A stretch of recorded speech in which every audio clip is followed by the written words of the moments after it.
In the late 80s, early 90s, large open landscapes we thought would be that way forever were in jeopardy of dense development. The development of land and open space, particularly here on the North Shore, we started seeing in the 90s that it was moving to farmland. Concrete was going down in a way that was really taking away from the natural beauty, also obviously going to become problematic for our water, and people were feeling desperate, I'd say, almost giving up. In 1998, Carter Bales and Larry Schmidlap formed the Center Island Land Trust. A year later, the Oyster Bay Cove Land Trust was formed with Rosemary Bourne, John Braylauer, and Lisa Ott as officers. In 1997, Julie and Louis Rinaldini purchased the 100-acre Groton Place. They wanted to put a conservation easement on it, but there was no local organization to hold the easement.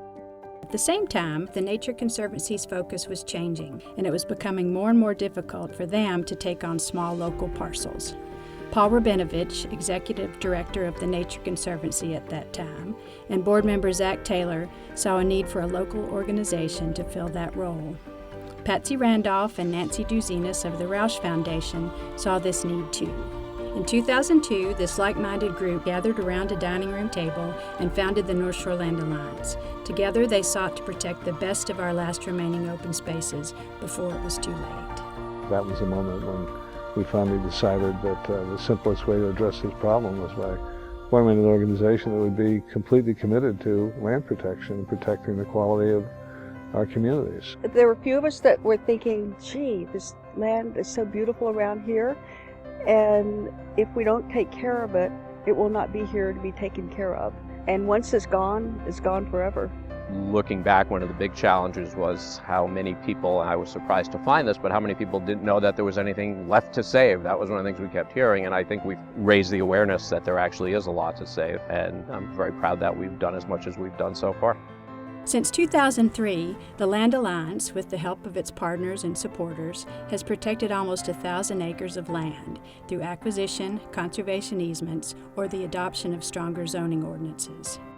With the leadership of its founders, the dedication of its board, and the hard work of its staff, the North Shore Land Alliance has accomplished much in its first decade. The proudest moment was our involvement with establishing the first ever open space bond.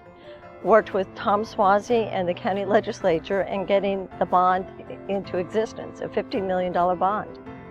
And as a result, we had serious money to work with to protect land and develop wonderful new relationships. North Shore Land Alliance is an organization that from the very beginning worked hard to establish partnerships with other community groups. We got support from the Nature Conservancy, and they've been very helpful in many ways, including donating parcels that they were responsible for conserving to the North Shore Land Alliance.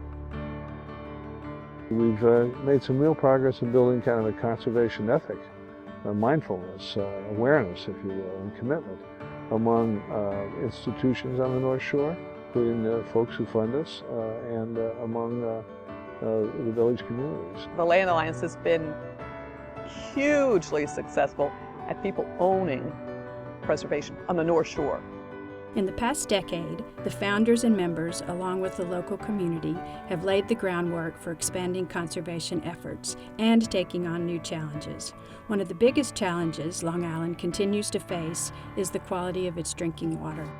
Everything that goes into the land, pesticides, fertilizers, whatever we do to the land, construction, can impact what we drink. And the more we build and the less land we preserve, the more we endanger our water and the worse the quality of our water.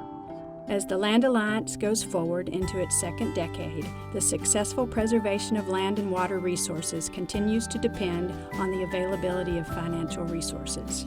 Conservation does cost money. It costs money in staff, but it costs money in acquisition, whether you're buying easements or buying fee or whatever it is. You really need funds, and so we need to step up our game.